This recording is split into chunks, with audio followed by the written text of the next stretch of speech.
Hello traders, in this video I will show you three methods of how to move several lines, meaning levels or zones, to the upside or to the downside. So I'm on a futures chart now, and personally I need these methods of moving all zones to the downside and levels included, because quote difference between futures and index is going down, and this futures started with 190 point of a difference. Now that difference is already 180, which means zones on futures, if we want them to follow index, then they need to go now 10 points down. And in order to not do this with every line, like okay, this is 9,250, now it has to go like this, 10 point down. There are three methods, and first one is that we need to first select all of this here. Now note that selection point on horizontal line is in the middle of your screen, while selecting point for a raise is here. How to do selection? To press Ctrl and then to drag your mouse, and do that by making a wide selection. For example, I'm going to position my cursor here, press Ctrl, and then I will go wide selection like this. With that I'm selecting everything. If I would do selection like this, nothing would be selected. So once again, selection like this, and then method 1, push your cursor to the first line of your choosing and wait for it to become a hand like this.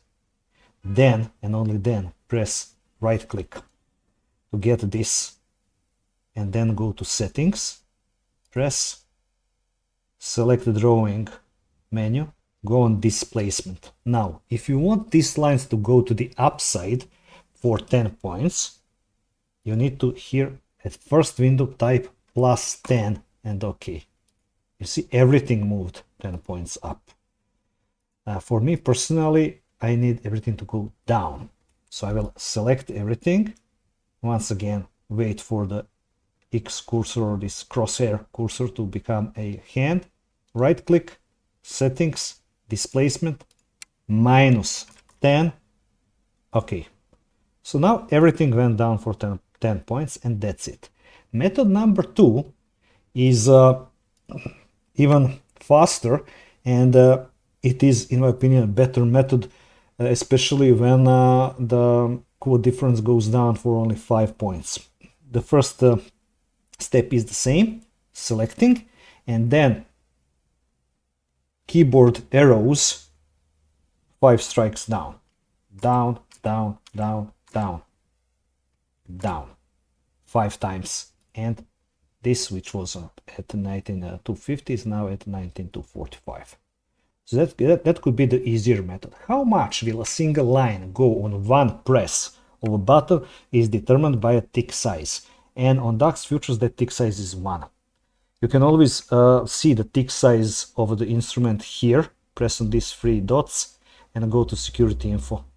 Now this is tick size 1. Okay.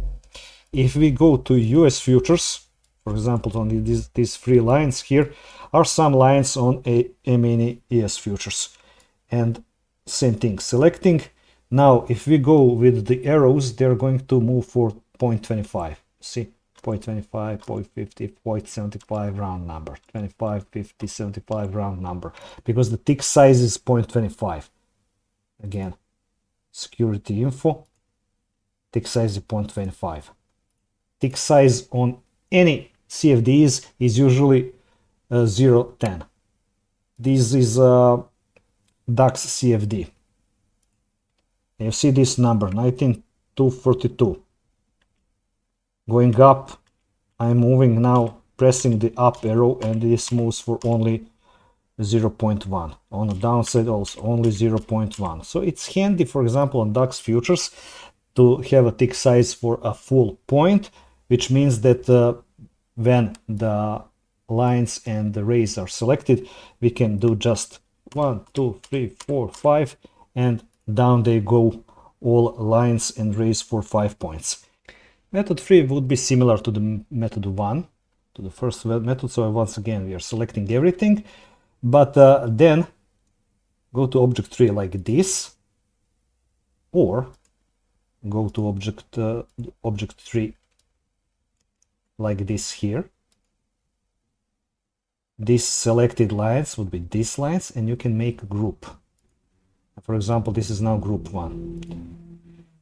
When you have a group already in your object tree, you can just go to the object tree and then to select all of these lines with a single click like this, and then again go to settings, go to displacement, and move it like this, for example, 10 points down. So those would be the methods of how we could move all our lines to the downside, or if you want to the upside.